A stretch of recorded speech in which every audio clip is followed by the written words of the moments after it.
Former ambassador to the United Nations John Bolton is raising some important questions about the liberal conspiracy theory that the Russians are supposedly behind the ones who hacked in to the DNC emails and leaked them to WikiLeaks in order to supposedly hurt Hillary Clinton and help Donald Trump.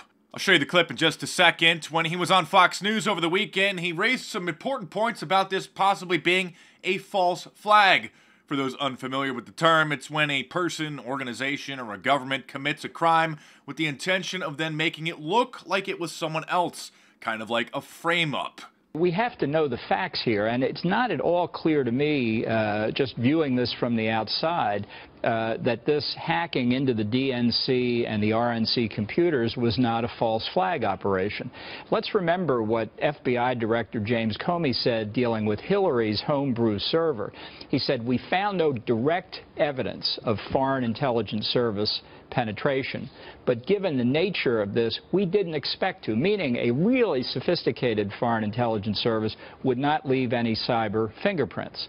And yet people say they did leave cyber fingerprints in the hacks regarding our election. So the question that has to be asked is, why did the Russians run their smart intelligence service against Hillary's server, but their dumb intelligence services against the election? Let me just point out again that the highest profile hacks in American history were conducted by lone wolf individuals with no ties to any foreign government whatsoever. Hackers like Guccifer, who was able to hack into Bill Clinton's staff's email, like Bill Clinton's right-hand man, as well as George W. Bush's sister's email, as well as Colin Powell's email. He was busted, and guess what? Even though he was a foreigner, he had zero ties to any intelligence agencies whatsoever.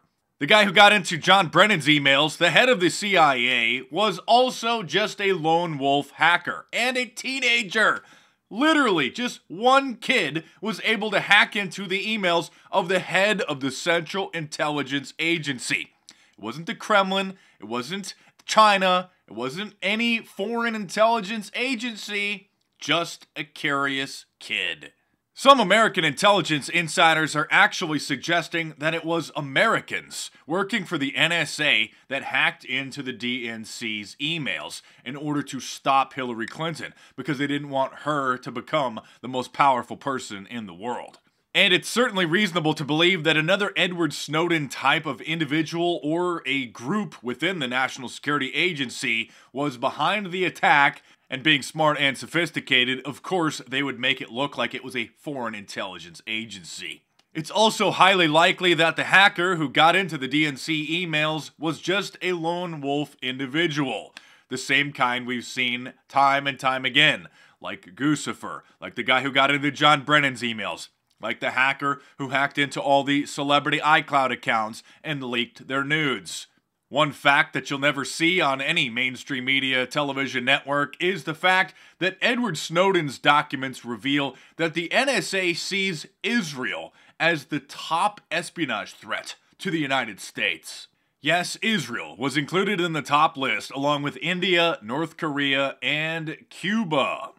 And of course the report in the Washington compost pile claiming that the Central Intelligence Agency has discovered that Russia is behind the attacks is just more fake news.